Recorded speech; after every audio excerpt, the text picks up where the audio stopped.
An 8-year-old in Pennsylvania went fishing and caught a piranha?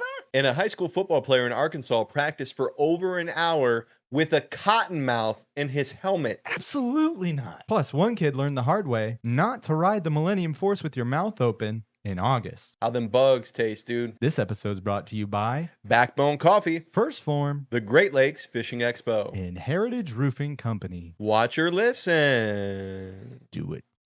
Casting their faith to reach this world. Fish on. Ladies and gentlemen, David Himes has returned from vacation. And not a moment too soon, brother, because in 7 days that you've left me, I've built a flamethrower. I've injured myself sleeping. And I've destroyed the podcast MacBook. That sounds about right. So apparently, I can't be left. Apparently, Charlie needs I supervision. can't be left alone, and I need adult supervision in my life. It's been a week, man. Why did you build a flamethrower? So I have this torch. It's just like a propane tank and a weed, like a torch weed thing. Super awesome, by the way. So much fun. I had overgrown weeds in my shed. By my shed. You're an overgrown weed. And there was a bunch of like pebble rocks and stuff that's just gotten completely overgrown. Yeah.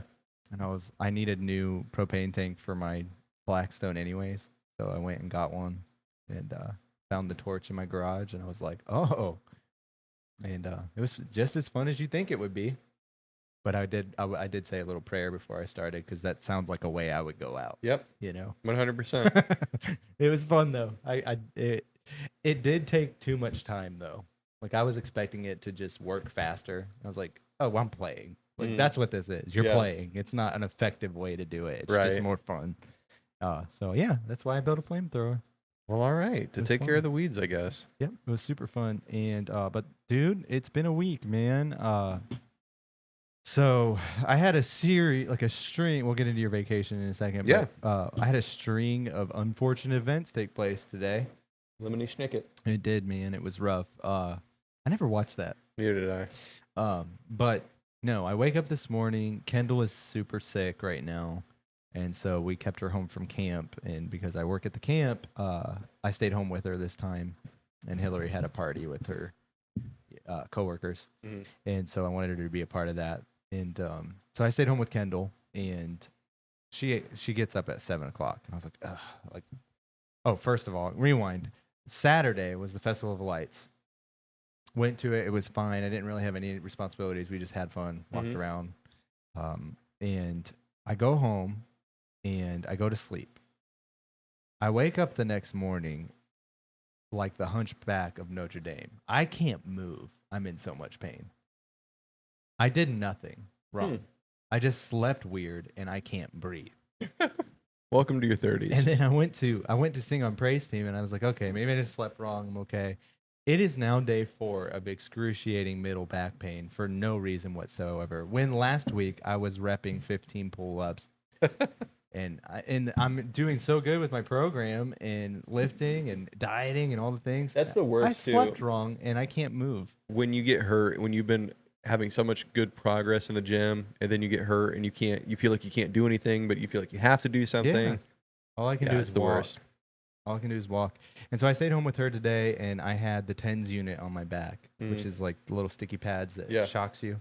Because that really helps normally when I have back pain. And I'm sitting on the couch because Kendall got me up at 7 o'clock in the morning, and she goes, Daddy, I need a popsicle. And she's super dehydrated. So like we're really keeping an eye on her, and she's like a couple hours away from needing to go get an IV. That's how bad it was. And I was like, sure, I'll get you a popsicle. So I go out to the freezer in the garage, which we got a garage freezer, and it's amazing. I love that. And I go get the popsicle, and it's on the top shelf of the freezer. And sitting next to the popsicles is a container. It's like a 6-quart container of buttersquash soup. Buttersquash soup.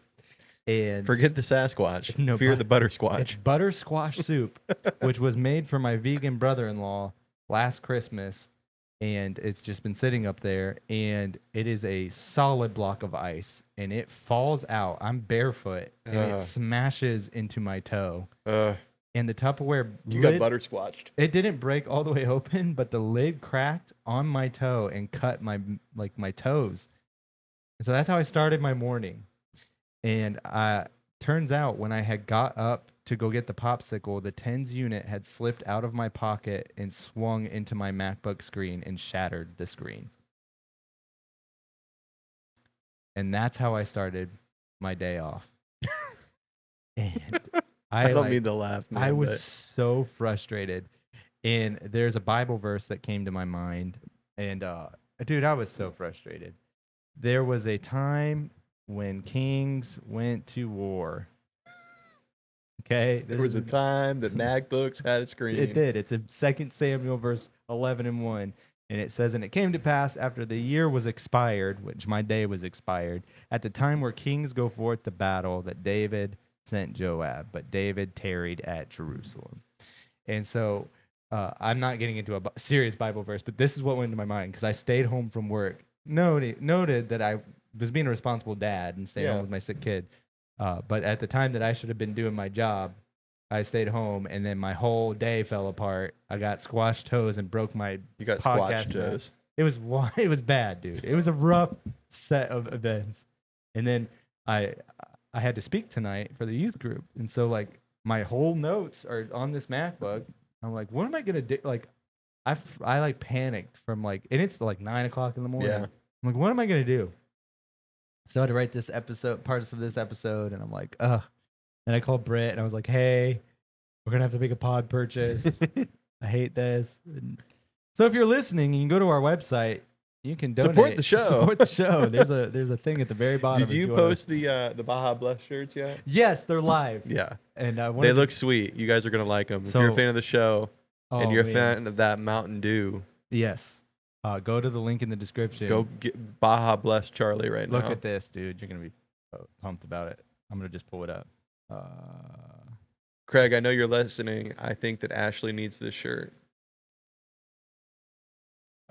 This is riveting podcasting. I'm sorry, guys. It was a bad day. And, you have those from time to time. Yeah. And it happens, man.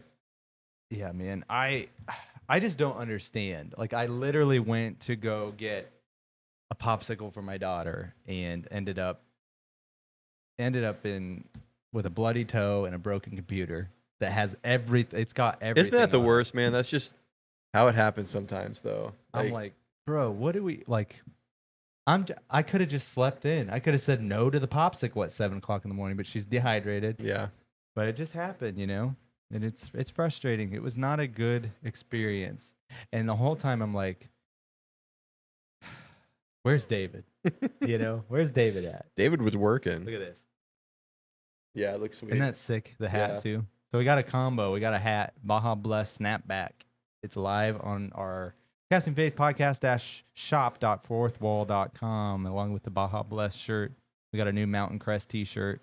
Support the show. We really don't make a bunch of money off of those. It's just for fun, and so that you guys have the opportunity to rep us out in the wild. When you're chasing buttersquatch around the woods. Yeah, dude. So it's been an ordeal, man. But how was vacation, bro? Vacation was good. We did a lot of beach time. Spent a day in Charleston, which is one of my favorite cities. We've been talking about it for a while, but got to go and see the Charleston River Dogs play in Charleston. That was really cool. Big baseball fan. So also, if you didn't know, little minor league, Bill Murray, the actor, owns the River Dogs. So that was really cool. You go in and they have a sign with him, and you go over and you sign it that you pledge you're going to have fun. So the kids thought that was the coolest thing in the world. Got my Holy City hat from the game there. A lot of fun. And then we also went to the Charleston Aquarium, beautiful aquarium. Got to see sea turtles swimming around, and the kids got to feed the manta rays, the stingrays, whatever, and see the sharks swimming, the tarpon, whatnot. It was really cool. I didn't do any fishing on this trip. David was really bummed out about that. My son, David, I'm not speaking in the third person. But we talked about it, and we wanted to be a little bit more busy this trip because the next time we go down there, we'll have the baby girl with us. Yeah. So me and David will do a little bit more fishing then. But we had a good time at the beach. I always go on a really long walk when we go to the beach. The beach we go to is Hunting Island State Park in South Carolina, out on the Sea Islands, and it's a natural beach. It's in a state park, so it's all natural. And they have a section of the beach called the Boneyard, and it's all a bunch of washed up trees, and it's beautiful. It's really cool. It looks super remote, but I always go on a long walk down there. Um, this time, Nora and David decided to come with me, and we're walking through the real shallow water in the surf. And Nora spots a stingray in the surf, and she thought it was the coolest thing in the world. So that was a really cool dad moment, just to have her experience nature like that. David got to see it too. It was neat. Then we spent a little bit of time on the beach as a family the last day, just kind of sitting there, taking it all in. And a bunch of dolphins, probably like 24 dolphins swam through. Man. Got to watch them. They were playing, jumping up out of the water and stuff. It was neat. But it was a really good time. Ate a lot of good food. And just had a good time. Like, first time at a baseball game, because we're in the low country. They're known for their oysters, their shellfish. Did you eat oysters? I didn't. I've had oysters, but I didn't have them. But at a baseball game, had local fresh shrimp. It was so good. I've seen that. It's not this one. There's the Jacksonville jumbo shrimp. Is that what you're talking about? Yeah, I don't know sports very well, so you're the sports guy for this half of this show. Right. But I have seen the reels, and it's like lobster mac and cheese dogs. Yeah. And, like, I can't remember where it was from. Different If it was stadiums have minor different league. ones. The Indians or the Guardians they call it the slider dog. It's a hot dog with mac and cheese on it, and then Fruit Loops, because their mascot's Slider, and he's pink and different I looking. don't think that would be good. No, it'd probably be terrible. I've never had it. But you know what's probably really good? Good golly. Good golly. Just got a Blizzard machine, or a mixed ice cream mixed. I don't know if we can technically say Blizzard, but like a mixed ice cream machine. So they're really excited about that. I'm excited to go and try it out. Dude, we need to go, man. Yeah. I got to try it out. I'm excited. I haven't had like fun food in over 17 weeks. Yeah, you need to try it. So I would like to go cheat on that for sure. Dude, I feel like I'm losing my voice. We had football started. Yeah. So I was coaching before church tonight. We're recording nice. on a Wednesday night for the first time ever, which is Yeah? weird, but Interesting. was coaching, and I guess I was yelling a little bit. Yeah. Yeah, so if we're sounding a little tired, it's because I had probably the worst day of the year, and David just got done coaching, and I also preached for 30 minutes to our youth group. So it's been a productive day. But Yeah. you know what though? In spite of butterscotch toes and breaking my MacBook that runs this we're still here. We're still doing the thing. So We're still doing it. We figured it out. I'm using the skeleton of my dead MacBook. We got it figured out because we're there for you. Even on our worst days, we're there for you. I'm kidding. Casting Faith was there for you. I'm there for it. We're there Casting for Faith you. remembers. Casting Faith was there for you. Anyways, that's cool, man. I think that's the most fun, and it's important to take time with your family. Yeah. Like that, we say this a lot, but like a lot of people, like I just said it out loud. You know, we're there for you. We're here. We're not missing a week. But like, you still got to Absolutely prioritize your family. Yeah. And so the fact that you were able to do that and this is pretty sweet. Yeah. And man, while you were gone, I went fishing with my kids, and I saw that. it was fun, dude. Yeah. My sister called me and was like, my nephews wanted to go out because they listen, and they were like, they're dying. They've been bugging me all the time. I'm like, well, let's just go. Like, it's Saturday. Come to Little Turtle Pond. We'll definitely catch fish there. Yeah. And I took my my niece and my 3 nephews, which have grown so much, man. It's crazy how fast they get big. But all 3 of them came out, and both my sisters came out. I took the girls, and we got there first, and Kendall had caught like 8 fish, and she's like doing it by herself now, which is so wild. Like, she's the younger one, so it's like she's just ready to do it. And she's catching them, and my oldest caught a couple big ones, bluegill, kids fishing. So, but we're fishing, and then they come, and my niece has autism, and so she doesn't do this very often. And in fact, this was her first time really going fishing, and she caught a big bluegill. Oh, that's and awesome. We were the only ones there too, which never happens. Right. And she screamed so loud in jubilation. That's awesome. That I was like, "That's your first fish?" And Brianna goes, "Yeah." And I'm like, "Oh my goodness, that just made my whole week." Yeah. Because like the amount of joy that it brought her, it was just so sweet. And then we fished for like 3 hours. and my kids usually are done with like in an hour. Yeah. But it was like a good 3 hours of fishing, and my nephew, he was fishing. He was like, they call me Doty, and they were like, Doty. I don't know where it came from, but they call me Doty. And they were like, Doty, what do I throw? Like, I want to throw a lure, Doty. And I got like a 3-year-old, 4-year-old too, and he's like, I want a lure. I want a ewer. And he's like digging in my tackle box, going through all this stuff, and I'm like, hey buddy, I know you want a lure, but like you're gonna catch fish with this little red worm right here. Yeah. Like that's what you're gonna catch a fish on. And he, sure enough, like I look over and he had put a giant stick bait on like the bobber and the hook. I'm like, this is great. But my nephew, he throws out a bobber and he's like, I really want to catch a big fish. And I could see him in the water, like 2 of the biggest bluegill I've ever seen in my life, and they're just like circling. That's weird. And one of them had like an orange thing on its fin. Okay. I was like, that's super weird. I want to try to catch that. And so I threw it out for him. And Emmett, he's an older one. He's an older nephew, and he's the one asking. He's like, I really want to catch a big fish. I'm happy with these baby ones. And I'm like, okay. So I see this fish, and I threw out right where it was. And it was hard because there were thousands of bluegill there. And they're all tiny, and they just all attacked. Yeah. And so the big one didn't have a chance for it. And so I was like trying to smash the water a little bit to stir it up, and sure enough, I walk away and I see his bobber go under, and it was that big one with the orange thing on it. That's awesome. He reels it in. It's an 8-inch bluegill, which is a Fish Ohio. Yeah. I think he took a picture. So Bree, if you're listening, you can get a picture of that and we can get him a pin. But we pull it in and it's tagged.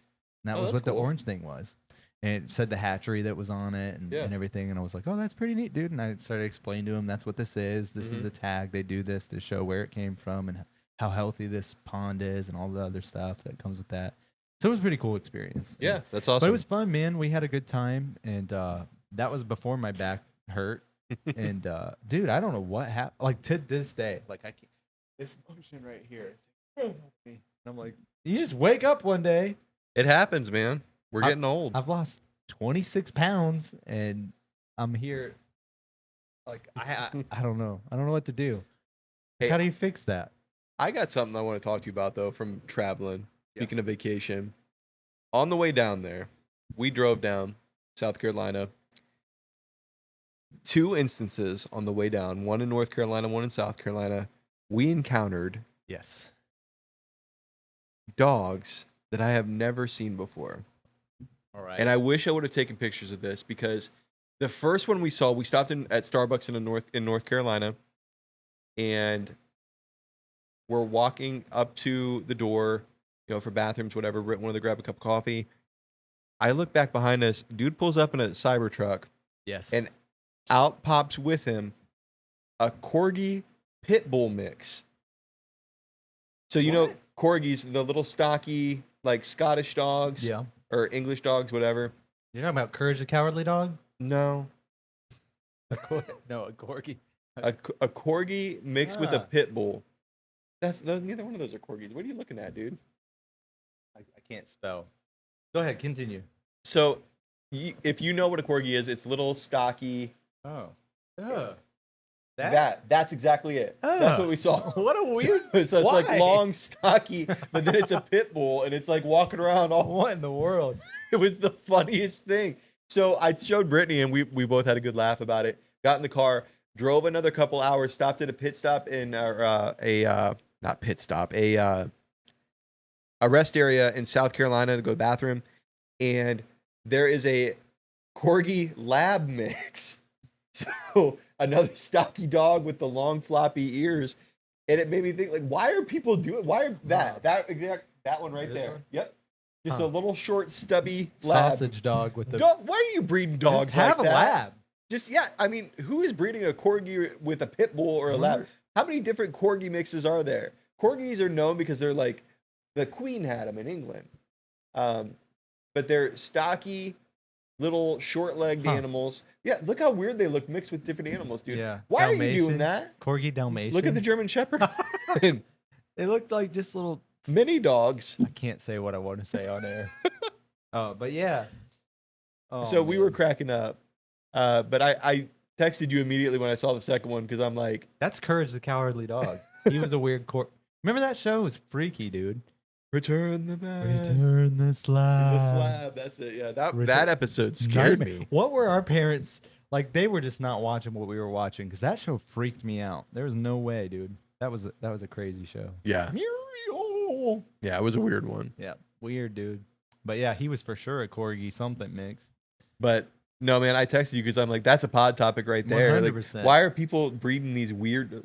I don't know. Yeah, I think, dude, it kind of, man, it's just totally separate, but we get involved too much with the animal species. You know what I mean? We start messing with what stuff we shouldn't be messing with. We've talked about it a million times before with like Colossal Labs and like the weird stuff they're doing by bringing the mammoths and the dire wolves and all the things back. Yeah. But that's not even like, that's a little out there bit of it. But we do like a bunch of normal stuff that's weird. Like we'll just start putting animals where they don't belong. Yeah. You know what I mean? Like we were talked about it last episode with the zoos and the pandas and stuff and like how we kind of landed on their probably. How they're fake.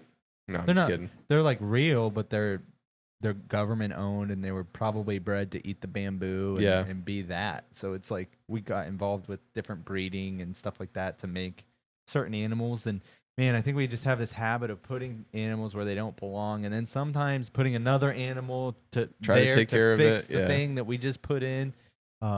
It's weird, man. Like, I don't know. Like, did you see in Hawaii? They had this problem where rats were damaging sugarcane. Mm-hmm. And so the solution that they came up with was they were going to put mongooses out in Hawaii to get rid of these rats. And I'm like, of all the things. They did this in New York City too, where like there was a rat issue. Yeah, and they brought in cats. Brought in a bunch of cats. Cats don't hunt rats because they're like close to the same like, size. Like, who are you running this by? Like, so the issue with the Hawaii thing. It's like somebody with ultimate power just didn't run that by somebody. Right. Like. Or they just like, oh, this works in the cartoons. Yeah, like what scientist did you talk to?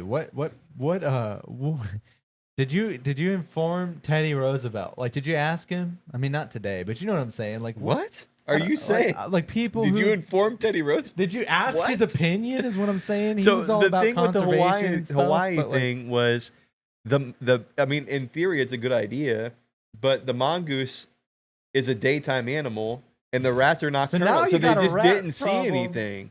You got a rat problem and a mongoose. Now you have mongoose there. Like, what point do we just not? And it happens all the time. Dude. Yeah. Like, and a lot of it is like, you know, you hear about the snakes and stuff in the Everglades and the iguanas in Florida and stuff. Yeah. You know, like that wasn't us doing something though. That was people releasing animals. Yeah. Well, yeah, or owning animals they shouldn't own. Right. You know, like, but it comes down to all of that. Like we have this tendency to just be like, remember that game Roller Coaster Tycoon? I love that game. It was such a sweet game. Did you ever build the roller coaster and like have it do the loop and then just go into nothing? Yeah. Just kill. Yeah. Yep. Or I always remember like the cleanup crew picking up all the vomit off the ground. Mm-hmm. That was a sweet game. That was a fun game. I liked that in Zoo Tycoon a lot. Yeah. But those games like taught us, oh, maybe we can just put mongooses in Florida. Like, let's see what happens if we put this here. Let's just put mongoose. They kill cobras. They can definitely take care of a rat. They'll take care of the rat problem. But it just like, what are we doing, man? Yeah. Like, I don't know. They hired a day shift employee to catch the night shift criminals. Right. Like, what are we doing? You know, they just like you didn't think it through. We'll put these over there, and then they'll just be there. Australia is the one that had the cane beetle problem.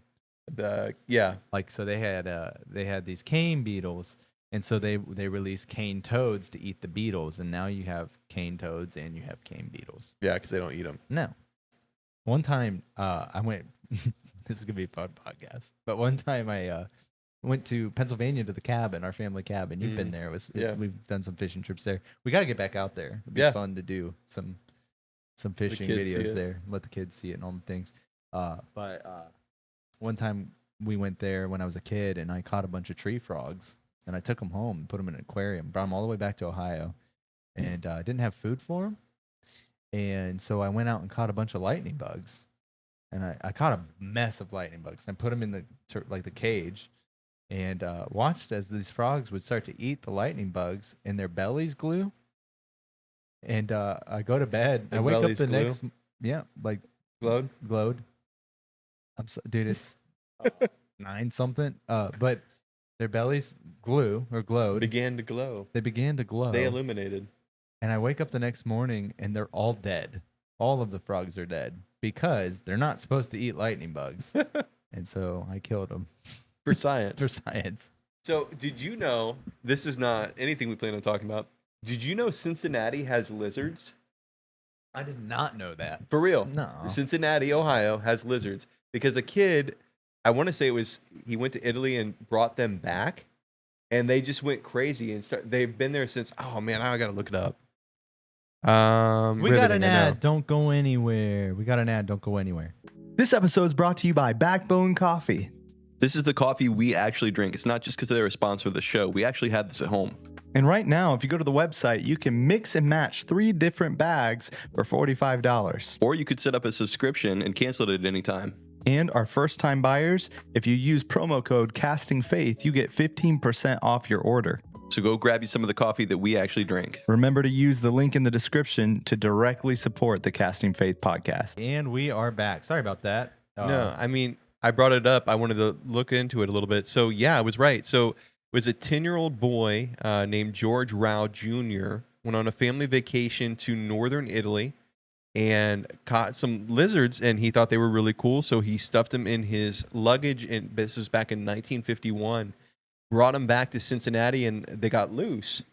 And they somehow survived the Ohio winters, and they have reproduced since 1951. Cincinnati has a reproducing lizard population. They're only part of Ohio that has this. They call them Lazarus lizards because they were affiliated with a. I don't know, go dude. ahead. I'm sorry. They call them Lazarus lizards because the family was associated with Lazarus department stores, which eventually became a part of Macy's. So because of that, the locals nicknamed them Lazarus lizards, and they're all over the city now. You can see them on retaining walls, rock piles in the parks, stuff like that. Yeah, they're So crazy. it's dude. just one of those weird things that Ohio has lizards. And Yeah. And it doesn't, like, they just freeze during the winter and just. they probably burrow down. Yeah. If I had to imagine. So weird, man. But we do this. We put weird animals. Like, you either own them. Also, like, this is why I'm very hesitant to have my kid, like, have a turtle. Kendall's asked for a turtle or a lizard. And I'm like, I don't know. Like, they live longer than me, probably, you know? Like, some of them. Yeah. Like, you had turtles when you were a kid, and they're still alive today. Yep. Like, it's crazy how long they live. And so So- that's a commitment, is all I'm saying. So from what I can see here, the part of Italy they came from actually experiences a colder winter, not as cold as Cincinnati, Okay. but they do. But scientists have found that they have adapted to the Ohio winters over time. I got a story for you. That's pretty crazy, Yeah. but not as crazy as this. In 1932, a country deployed soldiers with machine guns to stop an invading army of 20,000 and lost. Farmers in Western Australia were getting absolutely destroyed. Their wheat fields were being wiped out. Their fences were getting smashed. And after begging the government for help, the military finally stepped in, and they sent soldiers with machine guns with 10,000 rounds of ammunition. On paper, this wasn't even a fight, except for one problem. The enemy was unbelievably fast, scattered the second the shooting started, and somehow kept surviving. Because the invading army was 20,000 emus, Yep. dude. Emus. Actual birds. The soldiers would set up machine guns and the emus would just disappear. They tried ambushing them and it didn't work. They reportedly tried mounting machine guns on trucks and chasing them down, and that didn't work. And at one point, the commanding officer basically compared these birds to tanks. After thousands of rounds were fired off, the military eventually pulled out, and the emus were still there. And so, yes, in 1932, Australia fought what became known as the Great Emu War. That's hilarious. Isn't that crazy, dude? The birds won. I don't love birds. There's something They make me off-putting nervous. about them. If every bird on the planet decided, I don't like people no more, and turned on us, what would we do? I mean, I think we'd have the upper hand. Well, yeah, but what, like, and then that has an effect, you Yeah. know? I just don't know. Yeah, I thought that was crazy. That has nothing to do with this episode, but I thought it was hilarious. Like it is funny. emus, There's something bro. about Australia, man, where it's a country that it's its own continent. It's also it was established as a penal colony. Like we're just gonna send prisoners there, and that's what became Australia. It kind of makes sense. Yeah. Imagine being the soldiers. That was your assignment. Like You're gonna go fight these birds. you're gonna go in thinking this is gonna be amazing. This would be so fun because like there's really no danger to me. Yeah. Like nobody's shooting I mean, back. they're Nobody's shooting back. aggressive. And then it just goes wrong. Imagine getting home. How'd it go? I don't want to talk about it. I don't want to talk about it.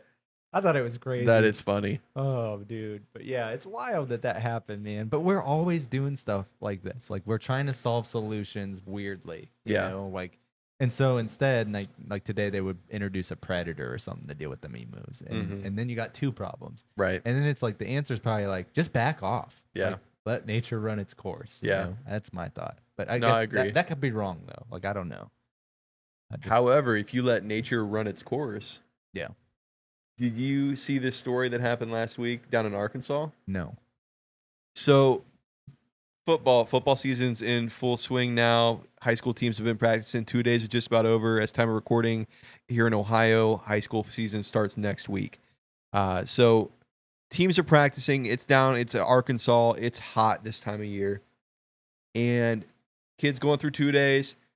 And this is in Maumelle, and I apologize if I mispronounce this, down in Arkansas. He's got his helmet on. He's going through warm-ups, drills, stretching, all that. He starts to feel something moving around in his helmet. Don't like that. Takes it off. Dude, there's a snake in his helmet. dude.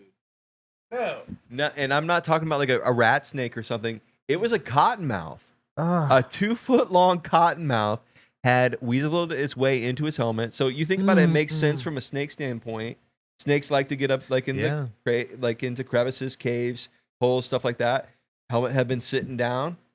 Snake crawled up in there and wedged itself under the padding. He was at the top of his practicing helmet for hours. for an hour with a Ugh. venomous snake in his Dude. helmet, coiled up. I'm an animal. I mean, and that's the wildest thing. They had to get the snake out of his helmet. They submerged it in water. Had to like Dang, get the no, snake dude. come out.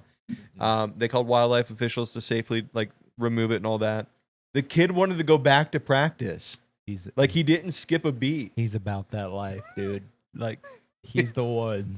He said, I "I'm built different. I'm I built. mean, literally, You got that I dog carried a in snake, me. a venomous snake on my head. I got that dog in me. I want to know. I got that corgi pit bull in me. You think about people. Obviously, there's head injuries that occur with football. I probably had one. If he's like ready to go after Well, that. what would have happened if you went helmet to helmet with somebody? That snake just smashed on his. Imagine just, like you get like a metal taste in your mouth after being bit by one of those. Yeah. I don't know from experience. I've just heard enough. Right. And like imagine just going through your practice, not knowing what happened, thinking you just got hit, Yeah. and just I want to know like what the snake was thinking during this whole dude, process. It's like going for a what ride. is going on? happening to my home. That's so crazy. Found a sweet new hiding spot. Oh, no Yeah, way, dude. Like that that's might be wild. And he was just like, "Put me back in, coach. I'm ready to go." Can you imagine him being like going over to his coach and be like, "There's something moving in my helmet." There's a snake in my helmet. Well, I want to know the coach's reaction. Like, what do you mean there's something moving in your Get on the helmet? field, like Right. you dismiss No, that. coach, look, and there's a cottonmouth that just pops out. Oh my No. gosh. I feel like practice is over at that Yeah. point. You know, we're gonna be done today. Oh man, And I think they're like the Hornets or the Yellow Jackets or something like that. If they don't rename them dude, like the you better be the Cottonmouths, diamond. Yeah, That's whatever. Man, missed that's crazy. opportunity. That's so crazy. How do you not feel it though?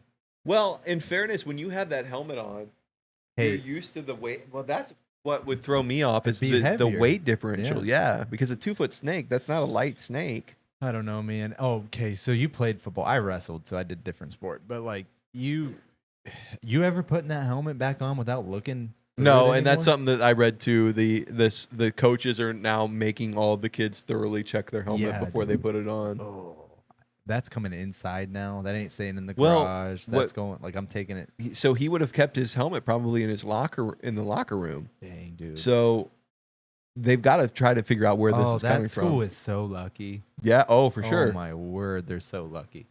That's crazy, dude. I don't know. I canceled practice. If I'm that coach though, we're done for the day. If you get the opportunity to look up a clip, you can watch the video of them submerging the helmet in Oh, a dude, a that's 5-gallon crazy. bucket or whatever. A tote is what it was. I'm always And then wigged you out. watch the snake just kind of slither out. Dude, I even like take the leaf blower to my boots in the garage before I put them on, and we don't have snakes like that up here. Like, I Nothing just that- don't want nothing venomous spiders like or that, like no. earwigs or something in my shoes. Like, Yeah. that freaks me out. To put it on your head though, Like to play an hour of football with Ugh, a snake that's on so your crazy. head. So a high school football player practiced for almost an hour with a venomous snake inside his helmet. Yep. That's insane. Crazy. That's insane, dude. I don't even. That's so wild, man. What a crazy experience for that kid too. Yeah. Also legendary status. Oh, for sure. That's a immediately. story he's gonna be able to tell for years. Yeah, dude. Become legend at that high school. Immediate, like 100%. You're immediately a legend. Oh, dude. I don't know. So you played football a lot. Did anything weird like that ever happen to you in high school? I will say Did you though, ever find like a weird thing? vivid memory I have. We were a lightning delay during 2 days, because obviously you can't be out there when the lightning strikes. You got to go in the locker room, wait a half hour, whatever. Mhm. And the coaches are up in their office. We're down in the locker room, and it's high school boys being high school boys. We were walking around outside because it wasn't raining at this point. We were just in that waiting period. And a lunar moth, the big white and Mhm. green moth, was on the side of the stadium. And we go, "You won't eat that." Kid was our running back. He goes, "I'll eat it." Let me guess. We go, "No, you won't. Dude, don't eat that." He grabbed it and just bit into it. Savage. Legendary. Was his name Kyle? No. Okay, No. give me one more. It had to be what was his name? What was the guy who was like I chased this duck for science.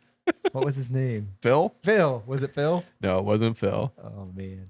Oh, That's dude. so crazy. It just, 8:39. the sound that it made and the green stuff that popped around his mouth.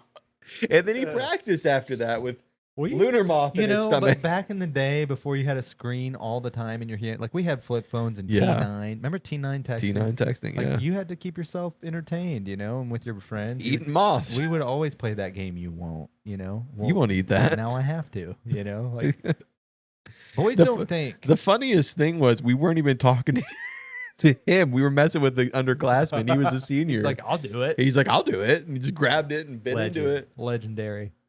That's so funny. But that's the weirdest thing I can think of or remember with football. Yeah. Fun times, but nothing crazy Well- like a snake on my head. No, one time I was at a sleepover at my buddy Eric's house, and we were watching Dragon Ball Z all night on Toonami. Remember Toonami? Yep. We were watching the Midnight Run, and we were all just laid out. We did pillow forts and stuff, and like there was a hardwood floor, big TV, and we would stay up all night watching Dragon Ball Z, and everybody else had fallen asleep, and I hear this fluttering sound. I'm like the only one awake. Goku's turning Super Saiyan, so like I can't sleep until I see the end of it, which is 7 episodes later, and I hear this fluttering sound. I'm just like, what in the world?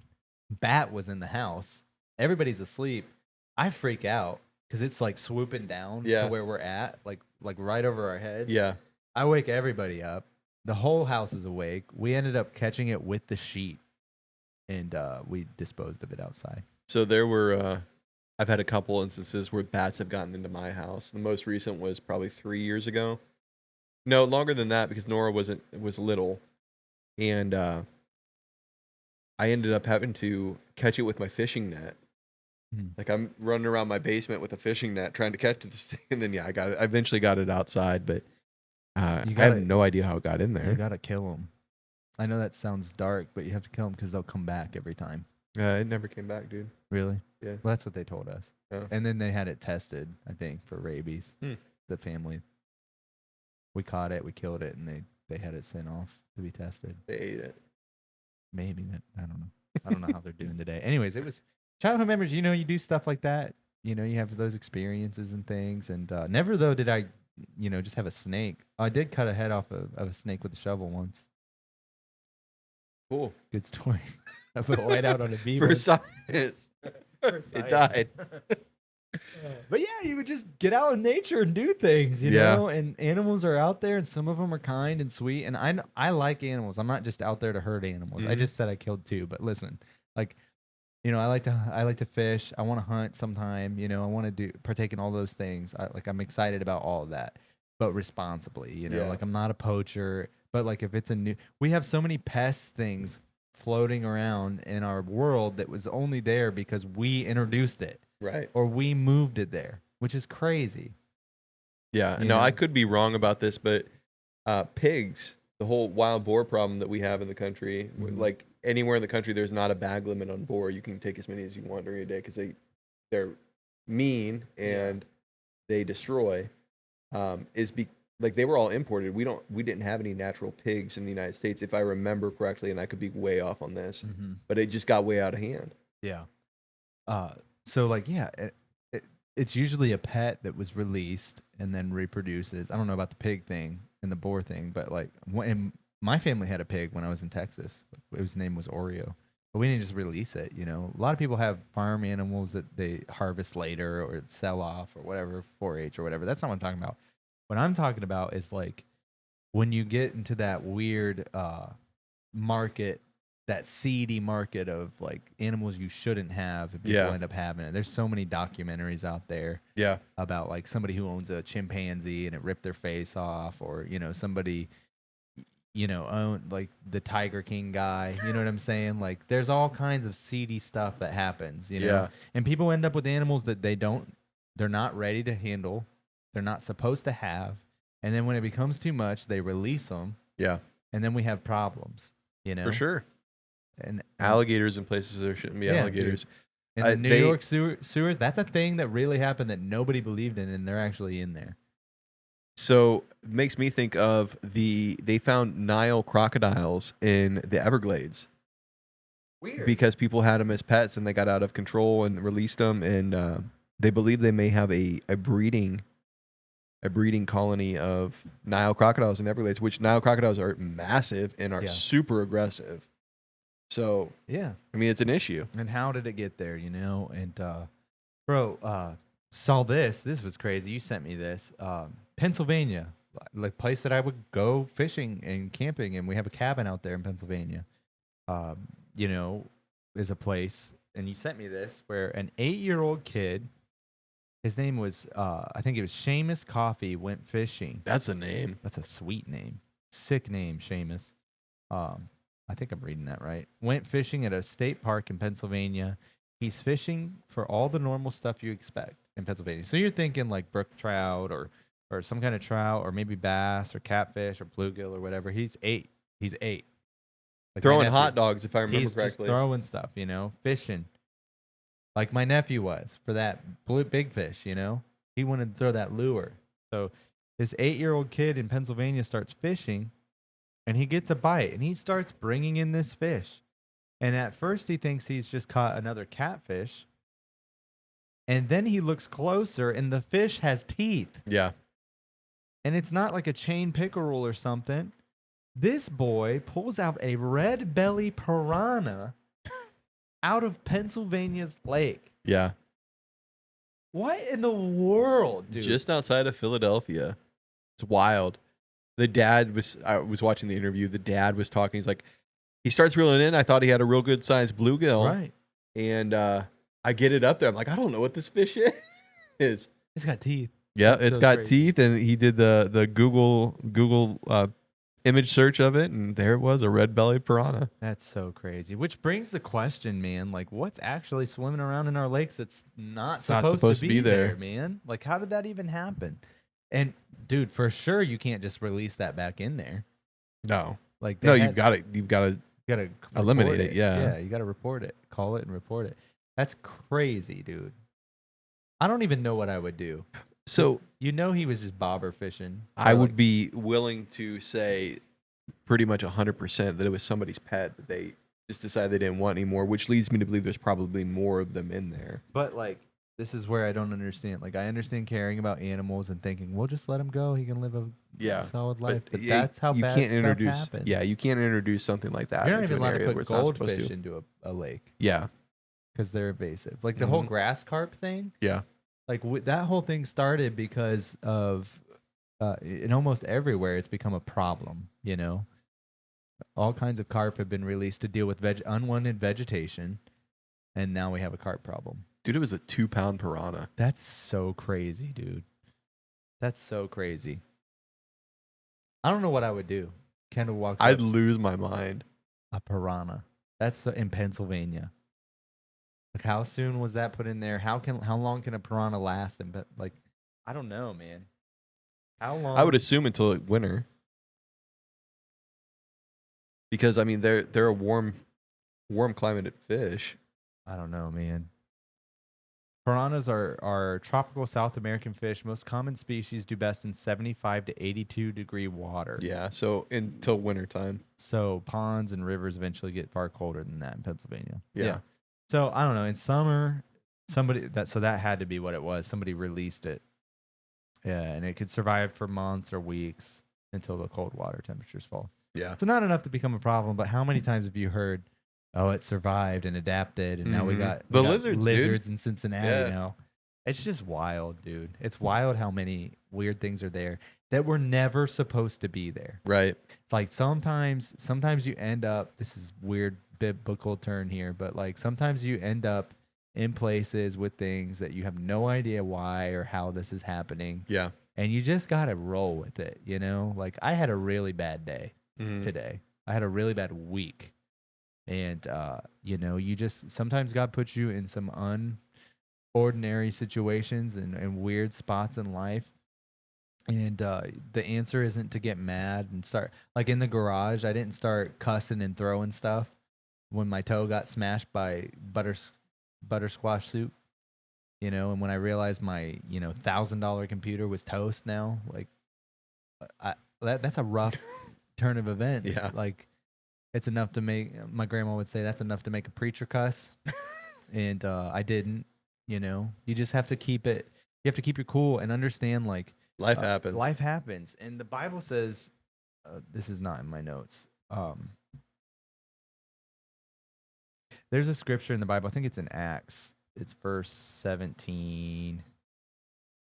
Of course, this isn't going to cooperate. But it basically says that God is ordering your steps. Yeah.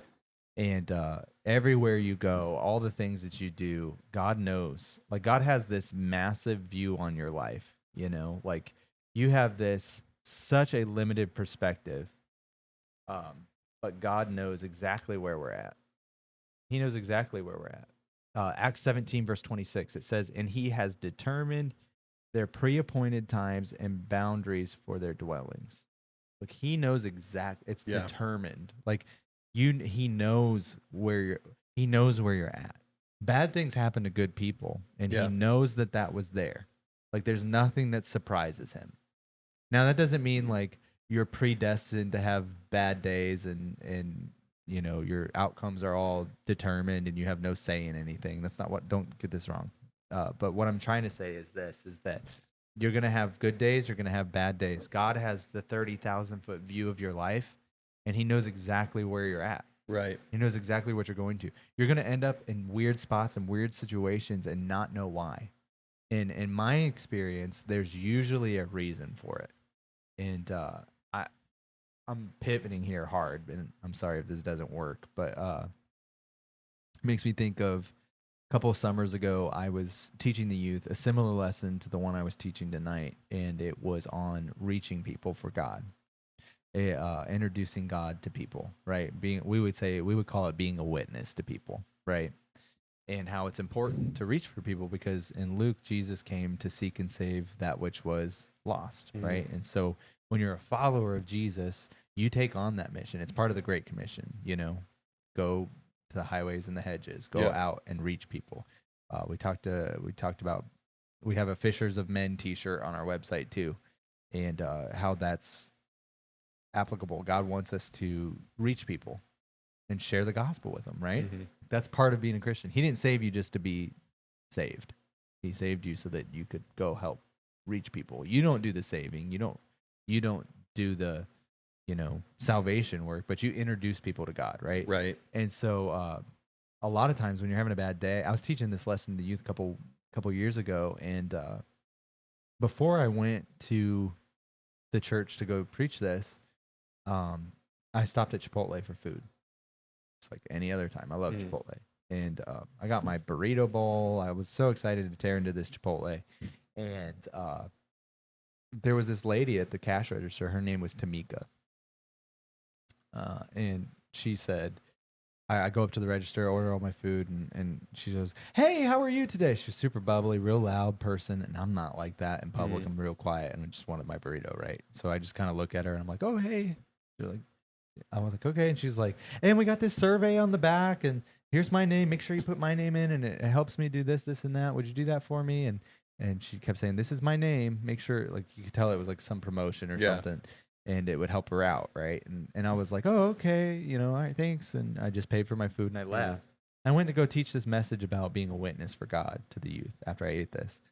And midway through my lesson, God stops me in my tracks and he speaks to me in my heart, not audibly, and he says, "I sent Tamika your way, and you just went on with your burrito bowl." And I got emotional, and I was like, "Oh man, like I blew it." Like there was an open person there who was open, and she needs what I have.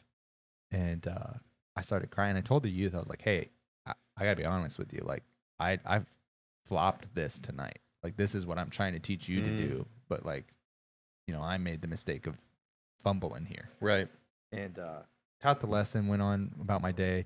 I'm all alone because the families, I don't know where they were, but I think one of them was sick and they were homesick. And I started driving home, and I just so happened to pass that Chipotle again. And I felt this strong impression on my heart of God saying, "Hey, it's not too late. Go turn into this Chipotle." Yeah. I'm like, okay. Like, all right, Lord. Like, that was 5 hours ago. She's probably not working. Right. And I turned into that Chipotle. I said, "Okay, I'll turn in and I'll go look through drive by and look through the window." Sure enough, she's standing at the register, and I'm like, okay. And so, like, you could preach something, but are you going to practice it? Right. And so I get out of the car, not buying another burrito, and I walk in, and I didn't have the right words. I just walked right in, and I said, "Hey, Tamika." Called her name, and I said, "Hey," and she looked at me, and she goes, "I can't believe you remember my name. You remember my name?" And I watched, like, as a tear fell down her eye. She was getting emotional because I remembered her name. I don't know what was going on in her life at the time. Yeah. And how, retail's tough. Like, both of us have worked it. Like, people are jerks all day long. She could have asked 1 million people for that, fill out this receipt thing, and got jerks all day long. And I was like, and I saw she was getting emotional, and I was like, of course I did. And I was like, you know what? God actually told me to come in here, and this is not my nature. This is not how I witness to people. But like, I was just trying to obey what God was telling me to do. Yeah. And I didn't have the right words. I said, God told me to come in here, and He told me to tell you that He loves you, and I would be so happy if you would come to church with me and my family, so you could experience what I've experienced. That's all I said. She starts crying. "I just can't believe you came back to tell me that." And long story, I gave her a church card and all of this, and months go by, long story short, and she doesn't show up. I keep going to that Chipotle, and every time she's like, "Oh, I lost that church card. Can you give me one? I'll definitely want to come." And so funny. One Sunday morning, Sister Bolgren, our pastor's wife, was at the church early, and the phone rings, and she's got her nephew with him, and he's just a little boy at this time, and he answers the phone, the church phone. "Hello?" And he just starts talking. Like he's like a toddler talking on the phone. And she quickly grabs the phone from him. She's like, "Oh my goodness, I'm so sorry. This is the First Apostolic Church of Talmadge. Like, how can I help you? I'm sorry, my nephew answered the phone." And she goes, "I just want you," she's like, "I just wanted to know what time service starts because somebody invited me to come a couple of months ago, and I don't know what time. I lost the card, and I remember this was the name was. And I just wanted to know what time service starts." And Sister Bolgren told her. And I end up we go into church, and I didn't know any of this was happening at the time. And when an usher comes walking down the door, taps me on the shoulder and says, "Your visitor's here." I'm like, "What are you talking about?" And I look over, and Tamika's there. And I'm like, "Oh, cool." And I went to go start, like, it was like midway through worship set. She was super late. And went to go walk out from the front row to go up and talk to her, and she walks right past me, straight to the altar, lifts her hands in the middle of the last set, is winding down. Pastor's not even preaching yet, and I walk up to her and I said, "Hey, I'm so glad you came. Is there anything I can pray with you about?" And she just started praying and told me some stuff I'm not going to share in confidence. And I started to pray with her, and God filled her with the Holy Ghost right there before That's preaching awesome. ever happened. All because like I was having a day, you know, and it was like a divine. God knows what you're going through. Right. Like I had a really rough day that day. My kid was sick. This was back then too. I'm starting to remember after telling the story. My kids were sick. My wife was home. It was a tough week, and I was just so focused about what was in front of me and feeding my belly. You know, like I just didn't want to deal with anything. But like you have to practice what you speak. You know, like God's gonna put you in weird. I said all of that. That's super long. I'm sorry, but like God puts us in weird spots sometimes because there's a soul involved. So here's your connection to the episode. God's not going to put you in a place where you're going to be ineffective. You may feel out of place, but if God has led you there, there's a reason. It's not like the mongoose in Hawaii. Right. He's not going to put you somewhere where you're not going to have an effect on somebody. Right. If you're called to an area, if you are placed in that area, there's a reason for that. There's a way that you're going to be effective to somebody or someone, some way to someone there.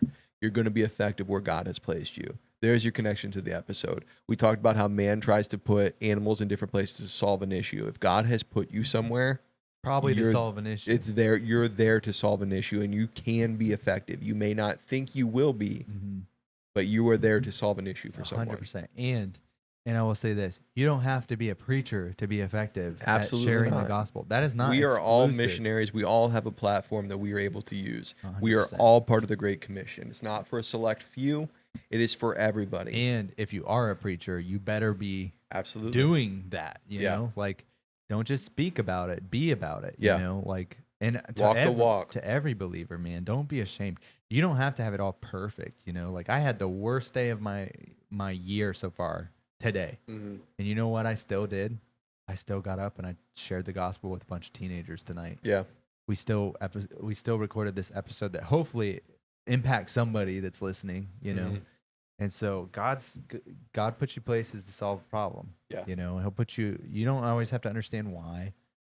Just know when you're having a bad day, God's still in it. Yeah. You know, and when there's frustrations and stuff, you're allowed to feel it. You're allowed to be upset about things. Absolutely. We're human. Like, understand that God's not surprised at where you're at right Yeah. now. There's a lot of our creative friends out there on YouTube really upset about the new monetization rules for YouTube. They basically dropped it on us that like it's double now to get monetized on YouTube. You need like, I don't know, 8,000 watch hours, 1,000 subscribers, and it used to be 4,000. So like a lot of people were close that won't get there now because they changed this all of a sudden. And man, it's discouraging, but it doesn't like you got to really think about the whys of what you're doing. You know, like for us, it's just to cast our faith. You know, like if we get monetized, sweet. If we don't, that's all right. Like we got other ways. God will monetize this where the finger of God points, the hand of God will provide, you know, like if he's pointing to do it, it'll work out. And so to you guys that are stressed out about that, just know like keep the grind, keep doing what you're doing. Find your why. If the why is only to get money from YouTube, then you're probably in it for the wrong reason. Right.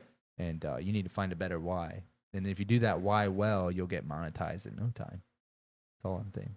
So, word of encouragement. And with that, we got an ad. Don't go anywhere. Storm season here in Northeast Ohio. If your roof has taken any damage whatsoever, if it looks sketchy at all, make sure that you call Heritage Roofing Company. Aaron's been on the show before. He's an honest, hardworking man. The company is veteran owned. They take care of people first, and that's why we love working with them so much. Make sure that you tell them that the Casting Faith podcast sent you, and he'll give you a free inspection on your roof. That's Heritage Roofing Company. You can go to roofsbyheritage.com. All right, welcome back. I hope that Bible bit and that encouragement helps somebody.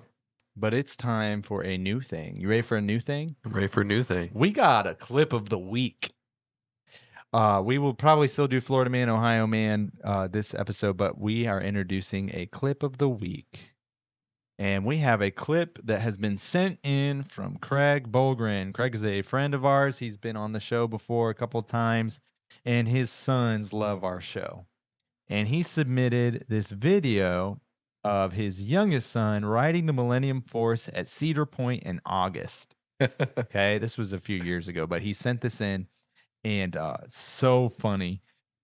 So August happens, and it gets hot and muggy, and the bugs are out. Yeah. You know, and Midges. you got these midge flies everywhere, and we'll just play the clip, and I'll let you react. But this is Cedar Point in August. So me and my friend Rory were riding in the front. The roller coaster goes down. Bugs are in the way. Splat. They felt like bullets. It hurt so bad. So you'll see that my guy has hundreds of bugs plastered to his face like he was a human windshield. Jace At Aroni. Cedar Point. Shout That's out to Jace. hilarious. Took him for the team. And so he told me that he was like not going to put his hands down for that picture. And so him and Roar were up there, hands up, excited about Cedar Point, the Millennium Force, one of the best roller coasters One of on the planet. best. My favorite, dude. Yeah. And he had his hands up out in mid-season. Oh, that's hilarious. And became a human windshield. Thousands of his mouth was open and Ugh. everything. Can you imagine? Get that protein, Jace. Oh, first form. Ain't got nothing on the mid flies for dinner. That was so dude, funny. Shout that's out to hilarious. Jace. You made it, Jace. You're on the show. Welcome to the show, Welcome to the Jacer. show. I love it, dude. That was so funny. I thought it was hilarious. But it's time for Florida Man, Ohio Man, David. All I right. think I won 2 in a row, so you're on deck. You ready for this? After I had that legendary run of, You did have a legendary run. It's time. Now you're going to have to try not to cheat since I broke our computer. I'm going to look over here. Okay. All right. That's so funny. So many bugs on his face.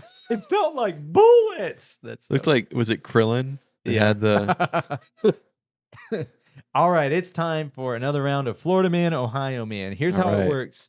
You know the rules, but our listeners might not. Every single one of these actually happened, David. Your job is to tell me whether it's a Florida man or Ohio man. okay. Okay. Round 1. A man took police on a foot chase through the city as he sprinted down an alley. He had no idea the officer had climbed inside of a rolling trash can to wait for him. As the suspect ran past, the lid flew open and the officer jumped out like a jack-in-a-box, tackled him to the ground. Is this a Florida man, Ohio man? So, a cop hides in the trash can to catch thief. Florida man or Ohio man? Ohio, man. Okay. It is a Ohio man. You got Yes. it. Right. I'll do 3, 2, 1 next round. Okay. But yes, this was an Ohio man. This happened in Columbus after officers figured out where the suspect was headed during the chase. Instead of continuing to run after him, they jumped inside of a large rolling trash can along the escape route of the suspect. And as soon as he sprinted past, they burst out of the trash can like Crash Bandicoot and tackled him to the ground. The body camera footage went viral with people saying it looked like something straight out of a cartoon.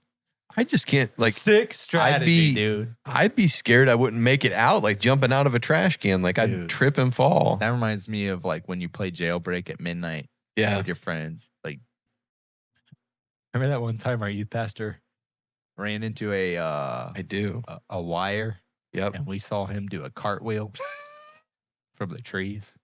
Had a big old welt on his arm. That was crazy. Anyways, crazy. But I read that the criminal was upset about it and was like going to sue for it or something. Of course. But like, criminals be criminaling. Yep. Shout out to the police. Did a good job. Back Round blue. 2. Yes. Round 2. Ready? Ready. A man called 911 around 2 in the morning because something was following him home. Dispatchers assumed he was just up too late. I gotta read this again. A man called 911 around 2 in the morning because something followed him home. Dispatchers assumed that he was just being paranoid until officers realized that he was telling the truth. He was actually being followed by a pig. Is this a Florida man or an Ohio man? This is an Ohio man. We did this last week. Yes. I forgot to take it out. So 2 for 2. Officers found the collar and the pig exactly where dispatchers said he would be. The pig wasn't aggressive, but it refused to leave the man's side, following him down the sidewalk, nudging his legs every few. He called the police over this, dude. This is crazy. I mean, what would you do? I don't know. Sounds like you made a friend. Sounds like you got some bacon. I already told you. I had a pig when I was in Texas. Yeah, Oreo. That was your new, but that was somebody's pet. He was just trying to find dinner. You know, they just released him off into the wild. Ohio man for you. Oh, man. Crazy. Round 3. A man attempted to pull another driver over pretending to be a police officer. The only problem was the driver chose to stop was actually an undercover police detective. Was this a Florida man or an Ohio man? 3, 2, 1. Florida. It was a Florida. You're going to run it again. Florida man. It was a Florida man. Investigators say the man used flashing lights to convince the other driver he was law enforcement. Unfortunately for him, the vehicle belonged to an undercover detective. Instead of handing out a ticket, the detective identified himself, detained the fake officer, and the traffic stop and turned into an arrest. So this guy pretended to be the police and pulled over the actual police and then got arrested from the real police. Don't believe in karma. However, stuff like this happens and you're like, Kind of deserved it. yeah. One time in my life, I say this in levity, so if I'm wrong for this, I'm wrong for this. Just once, I want to see somebody that cuts me off get pulled over. Yeah. That would just be such a Instant gratification. Oh, I would feel so good. Yeah. You know, like I'm always seeing cops pulling over people for doing different things and stuff. Just once, I want to see them get somebody that got me. You know, It'd be cool. It'd be, like I said, instant gratification. round 4, another Right. cop one. I don't know why we're all about cops today. All about the cops. Bad boys. All right.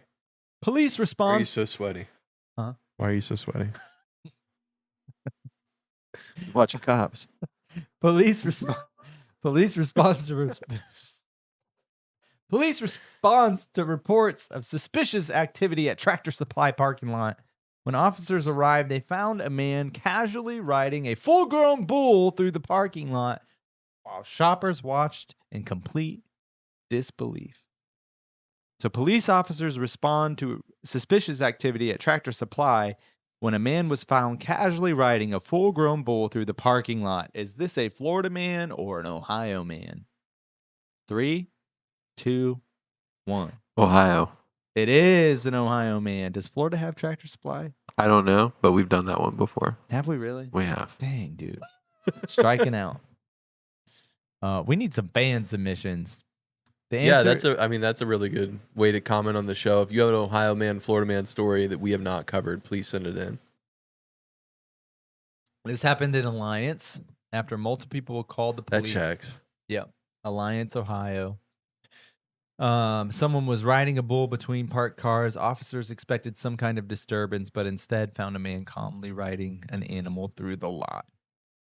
Interesting stuff, man. All right, here we go. Ready? I'm ready. Round 5. So you've ran the board again. Yep.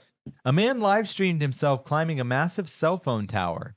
Deputies rushed to the scene expecting a dangerous rescue. Instead, he calmly climbs back down, walked over to the deputies, and when they asked if he made it to the top, he simply replied, "Yup." Is this a Florida man or an Ohio man? Yup. 3, 2, 1. Florida. It is a Florida man. Did we do this one too? No. Okay. The entire stunt was live streamed as viewers watched him climb hundreds of feet in the air. Emergency crews rushed to the tower, fearing the worst, but by the time they arrived, he had already climbed back down. And his only response when being questioned was, "Yup." Yup. Sure did. The live stream thing is what made me think it was Florida. I don't know why. We got to do a live We don't have stream. live stream in Ohio Hey. currently. Before we do our last one, did you see, speaking of wildlife and weird places, did you see the bear that got stuck on the light pole? Yeah. Bro.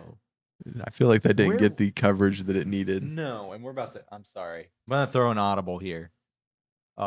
Did you see this? Where was this? Okay, a black bear wandered into a populated area, and after getting spooked, it shot straight up a utility pole, which solved exactly one problem and created a much bigger problem. The bear was sitting way up at the top, surrounded by electrical equipment. People gathered down below, trying to figure it out how they were supposed to get a several 100-pound bear back down. And wildlife officers and utility crews had to get involved. And basically, like, the thing that I saw was people were calling and they were basically saying, hey, we really can't do anything about this. Wildlife has been told, like the officers have been told about Yeah. it. There's no safe way to get it down. Unfortunately, it's just going to need to be tranquilized. And if it dies, it dies. And sadly, it did end up dying. Mm. But like, imagine like driving down the road, seeing a bear, A bear? on top of a pole, totem pole, Yeah. top of the totem pole. I don't know. I thought it was crazy. All right, here we go. Sorry, that was a detour, but I thought it was crazy. Felt like I had to talk about it. Round 6. A man announced an ambitious goal that quickly went viral online. His mission was to eat 1,000 chili dogs, not over his lifetime, not as one giant food challenge. Yeah, but it was as one giant food challenge. So a man announced the ambitious of goal. Bleh. This episode's, I'm really winding down here. A man announced his ambitious goal that quickly went viral online. His mission was to eat 1,000 chili dogs, not over his lifetime, but one sitting. Is this a Florida man or Ohio man? 3, 2, 1. Florida. This was an Ohio man. I didn't get Got it all. him on the chili dog. It happened at Good Golly. I'm just kidding. Can you imagine?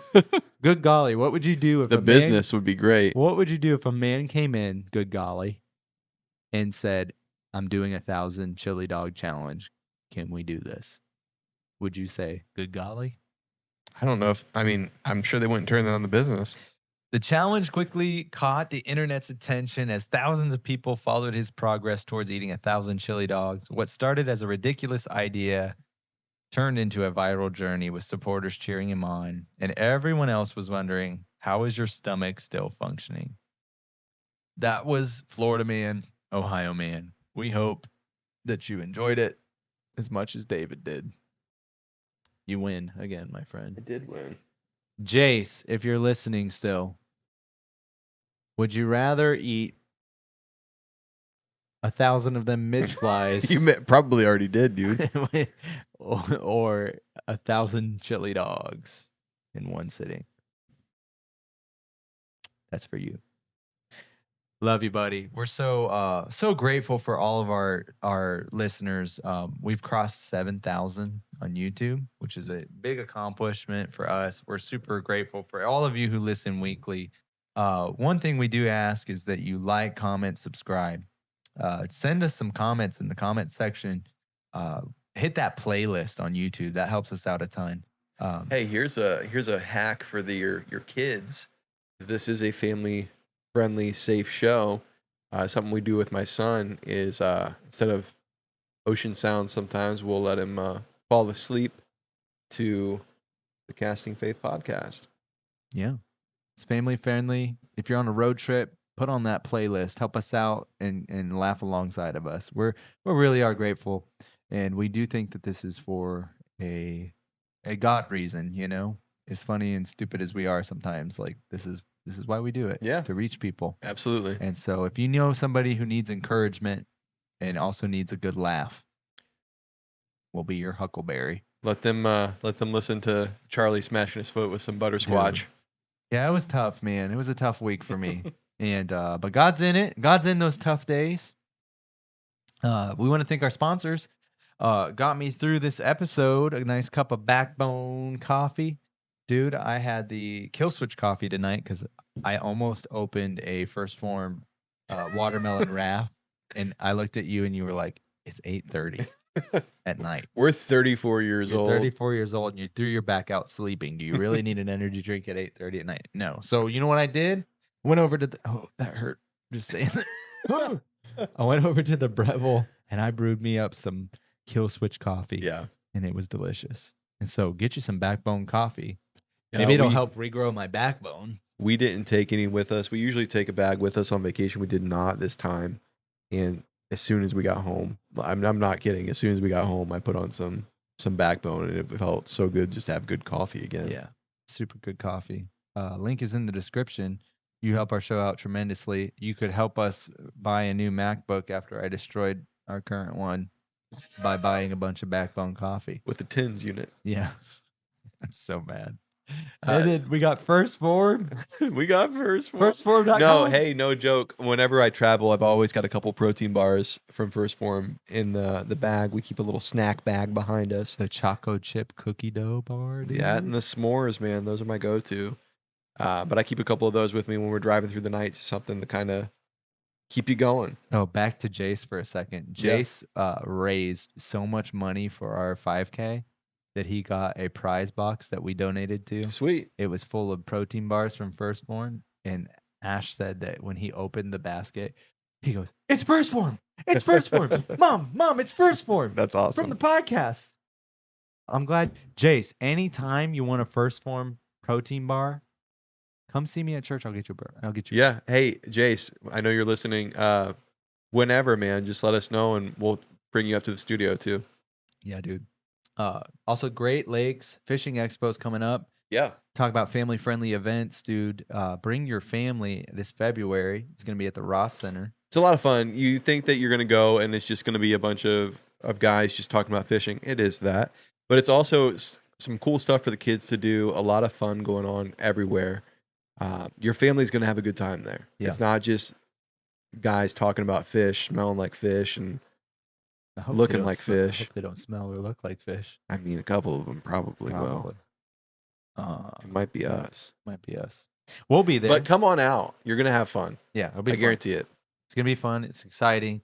Also, dude, it's been a weird weather week, dude. And there's been lots of storms and thunderstorms and lots of damage done to houses and roofing. If you need a new roof or you need somebody to look at your roof, if you need some general contracting done and you're in the Northeast Ohio region, give Aaron from Heritage Roofing Company a call. He'll come give you a free estimate on whatever your need is. And you mentioned that the Casting Faith sent you. And you help us out a ton. And he's a great guy. It's He'll take care better of known you. business. He's honorable. He's trustworthy. You guys know him. You listen to the show. He's been on. He's a good guy. You know what he's about. And those are the type of people you want to support. Yep. And so we're excited for all of our sponsors. We're grateful for you guys who are listening. If you're listening and you happen to own a lizard, don't be releasing it. You bought the Unless lizard. you're in Cincinnati. Deal with the lizard, man. You got that turtle when you were 5 at the fair? Cincinnati's basically Kentucky, dude. You got that turtle at the fair and your mom said, "We don't need this. You don't want this responsibility." And you didn't listen. You had to have it. You own up to that turtle for the next 30 years, young man. At least. At least. We love you guys. We pray that you have a great week and you don't smash your toe or you break your laptop, but have fun with your flamethrower when you're burning all the weeds. Till next time, cast faith in everyday life. See ya, everybody. Dude, I started taking creatine, David. Every day? Every day creatine. And not just any creatine, First Form creatine. That's the only creatine I take. It's amazing. I would say it's delicious, but it's unflavored, but it doesn't mix. You know how like old creatine got kind of clumpy at the bottom? And Little it tastes, gritty. Yeah, it was like sand. Yeah. Not like First Form's creatine. You should be taking creatine. Helps your brain. Yeah, not only does it help you when you're working out and you're trying to gain a little bit more muscle mass, trying to look a little bit better, but creatine also, studies show it helps you mentally. So taking First Form creatine every day, not only good for your physical health, but your mental health as well. Creatine. Get you some creatine. First Form. Creatine. First Form creatine. First Form. Creatine. Creatine. First Form. First Form.